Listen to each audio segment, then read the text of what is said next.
Which players do you need to add before week 5 of the fantasy football season? Welcome, football fans and fantasy freaks. It's Mitch here with your waiver wire must-add players for week 5.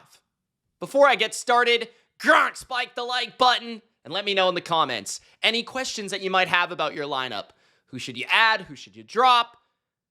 Let me know. If you're making a trade, get in the comments. I'm here for the advice. I'm here to answer your questions. So let me know in the comment section below. And let's get to the players that you need to add before week 5. Let's kick it off with Woody Marks. My guy, my rookie, my sleeper. Woody of the Houston Texans. 17 attempts, 4 receptions, 50 yards through the air, 69 yards on the ground, and not 1, but 2 touchdowns. 1 rushing, 1 receiving. The Texans found out what we knew all along, that Woody Marks is simply more electric than Nick Chubb. More agile, more fluid, more versatile. Woody Marks is just needed for the Houston Texans right now.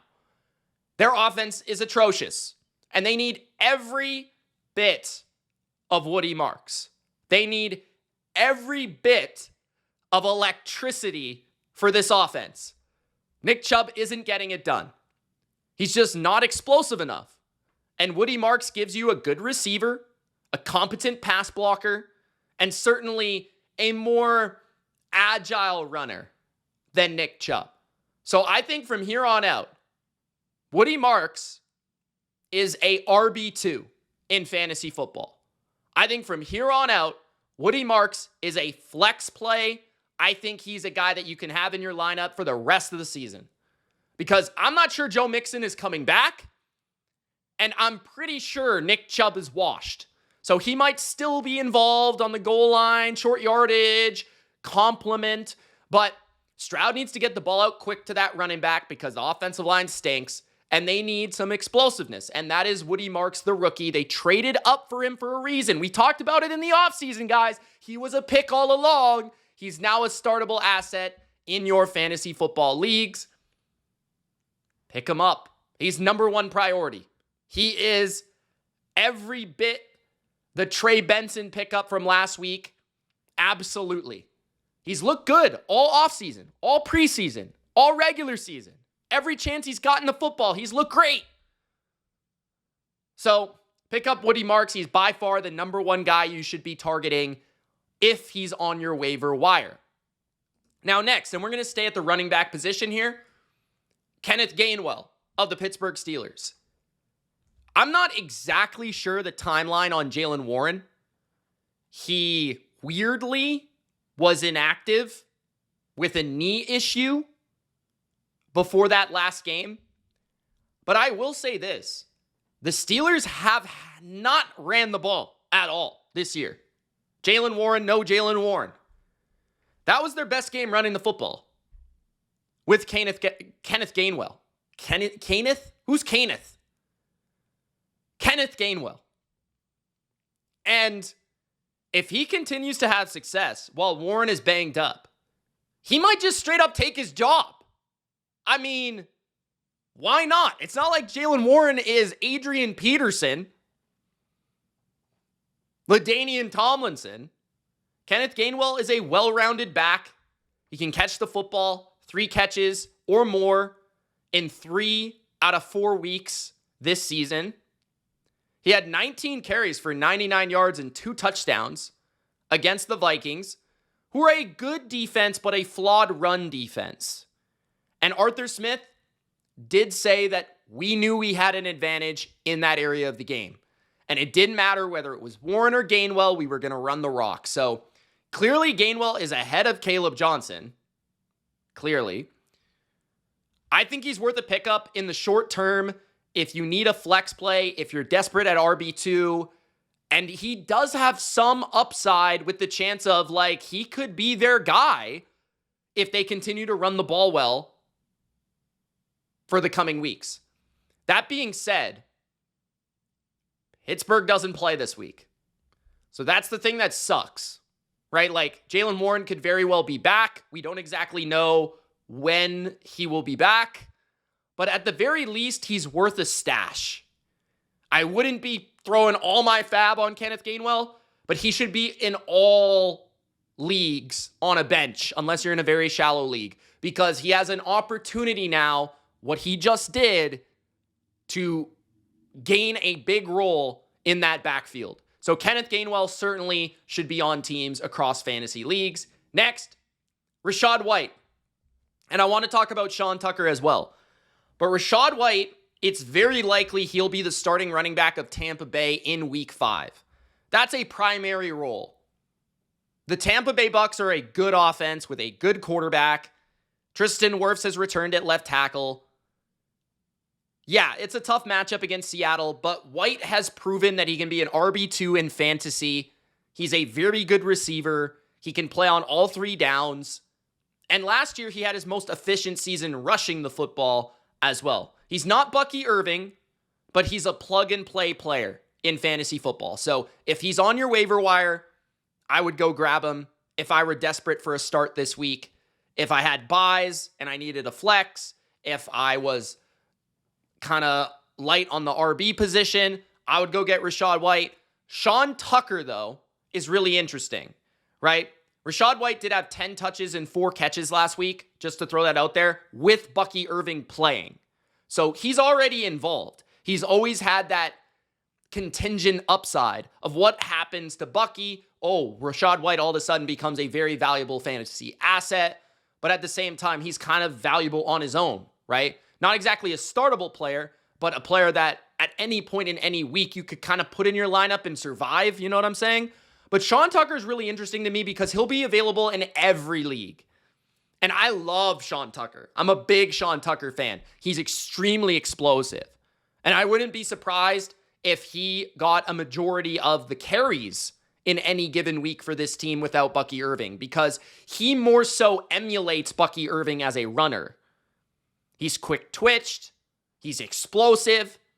You give him a hole, he can hit the home run.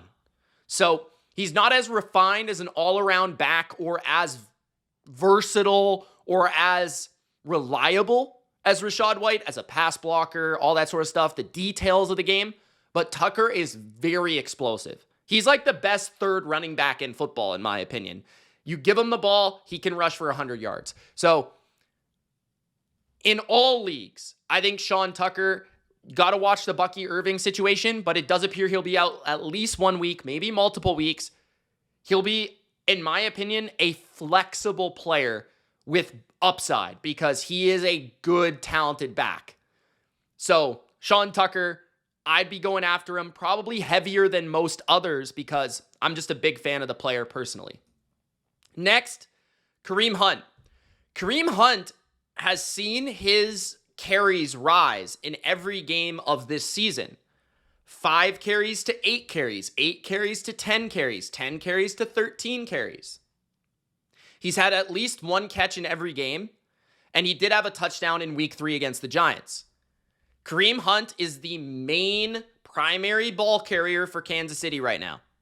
They are factoring in Brashard Smith, the rookie running back who's mostly a receiver. Isaiah Pacheco seemingly is the change of pace. Kareem Hunt is the ugly, short yardage, goal line role. But as the Chiefs continue to get better on offense, there will be more goal line opportunities. And you just want a running back that's getting 10 plus carries on your fantasy team. Like, that sort of consistency is something that is reliable. It's maybe not explosive. It's maybe not the best player to start every week, but it's a player you can certainly start at any given moment. So Kareem Hunt should definitely be rostered in all leagues, in my opinion, because he's got a strong role on a good offense attached to a good play caller and a very good quarterback, of course. The last running back I want to discuss is Keandre Miller of the New Orleans Saints. This could be the sneaky pickup at running back of the week. He had 11 carries for 65 yards and a touchdown. But as everyone knows, he's seen as the backup to Alvin Kamara. This is important to understand. But he outscored Kamara last week. Just going to throw that out there. He did have more fantasy points than Alvin Kamara against the Bills. And a little bit of a surprising success rate on the ground for the Saints against the Bills. They ran the ball a lot, even more than expected for a team that has typically thrown the ball quite a bit this season. But maybe they will rely on the two-back system, running the football, ground and pound a little bit more moving forward for an offense. Something to think about. But I think the bigger thing to think about here is Miller keeps trending in the right direction. He played a season-high snap share of 31% in week 4. And there is a looming possibility that Kamara does get traded. He's old.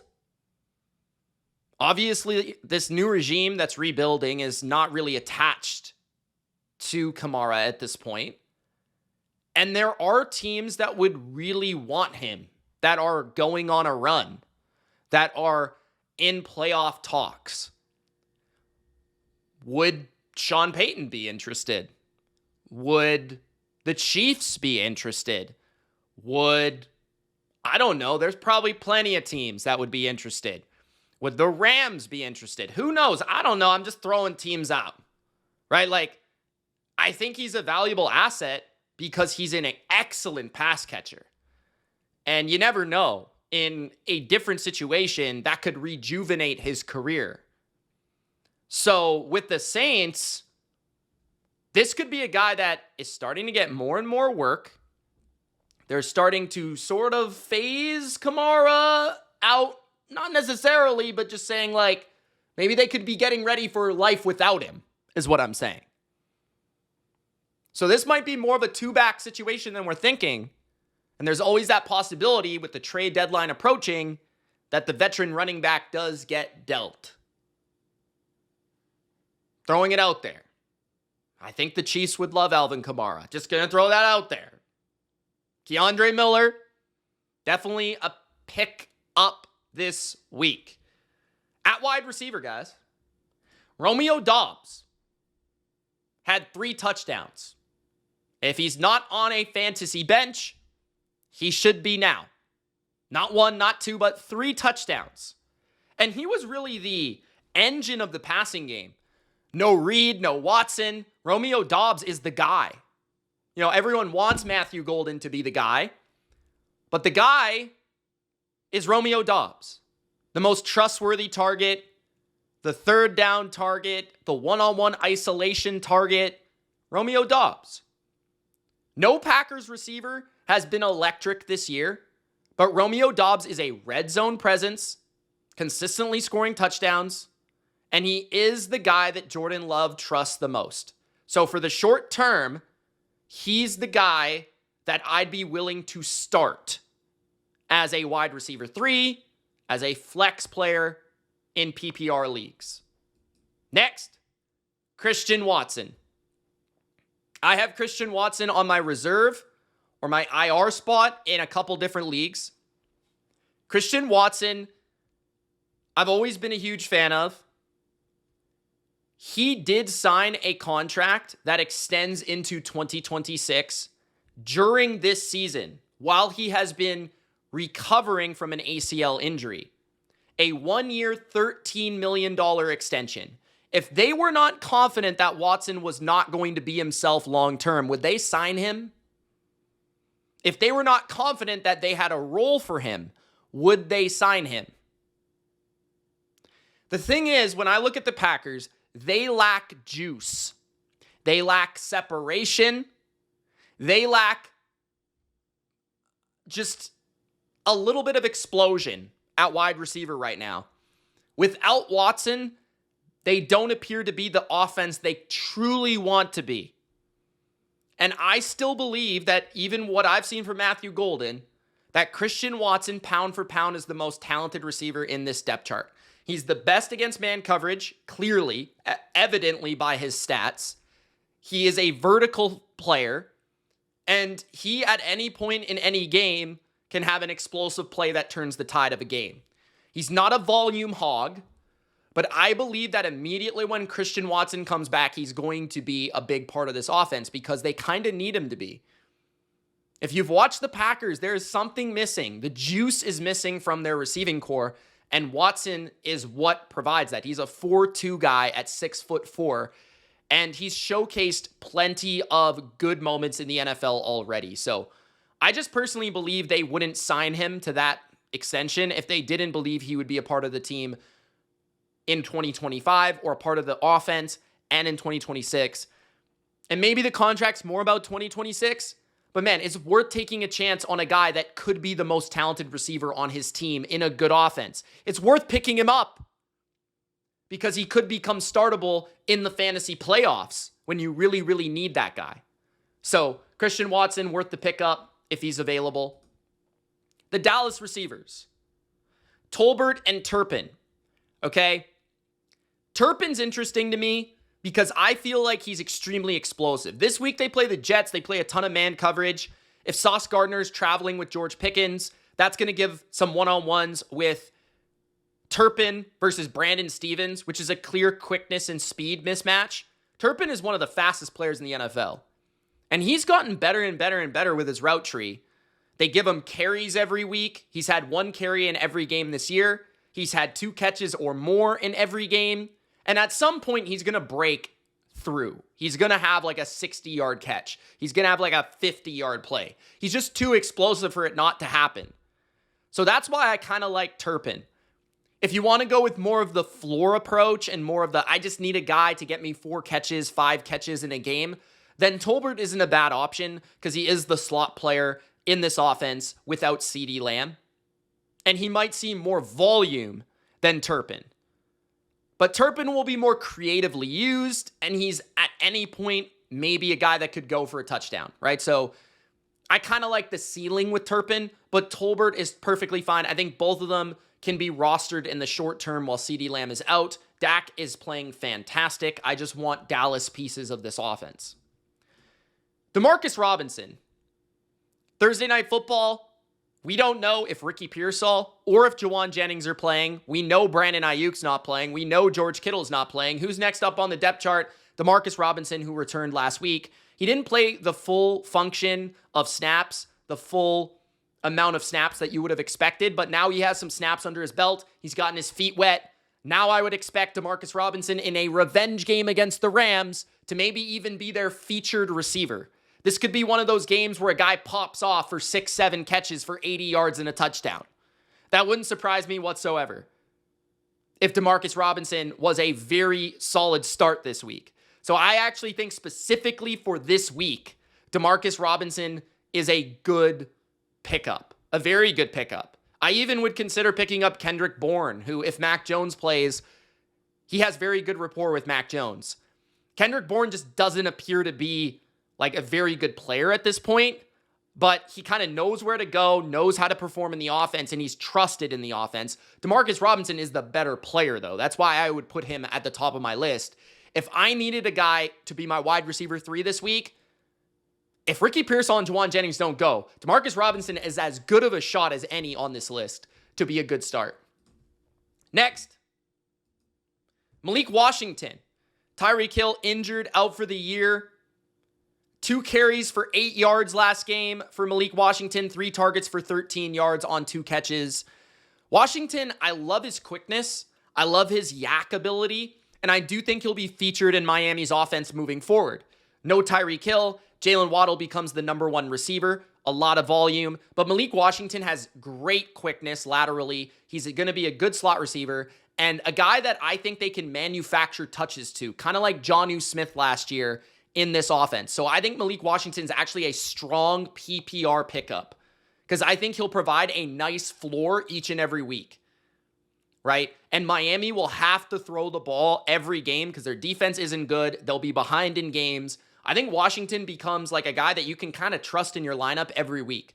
Yeah, they have Nick Westbrook-Akine. They brought in Cedric Wilson, but I think Malik Washington actually has some special traits that Mike McDaniel can use. And they can get similar route tree, underneath intermediate route tree stuff out of him that they got from Tyreek Hill. They just don't have that vertical dimension that Tyreek Hill gave them. So Malik Washington is a good pickup in my opinion.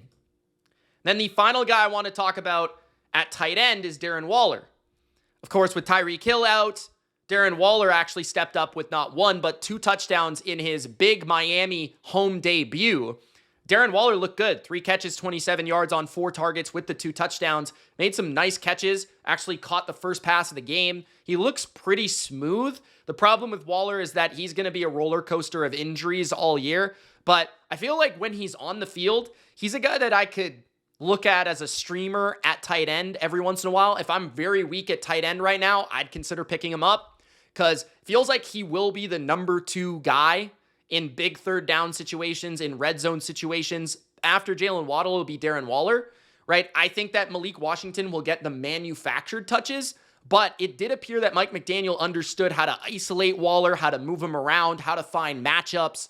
So I think he's a solid pickup when he plays, right? And then for the defenses that I would stream, I'd look at the Colts against the Raiders at home, the Browns against the Vikings in London, the Cardinals versus the Titans, and then the Giants on the road at the Saints. Personally, I love the Browns if they're available against Carson Wentz. A lot of mistakes there, potentially. The Colts against the Raiders. Geno's been throwing pick after pick after pick. And the Cardinals against the worst team in football, the Titans at home. So those are your waivers, your pickups for week 5. Hope you enjoyed, guys. Make sure to like the video if you want more of these videos. I'm still trying to feel out the creative process on this new Money Mitch channel. The gambling and betting content has been doing fantastic, but I'm still filling out the fantasy stuff. So hopefully more people love it, support it. We're always going to have to adjust and see how things go and how people take it, but I hope you guys do like this video and let me know your thoughts in the comments. It's Mitch. We'll see you in the next one. Peace.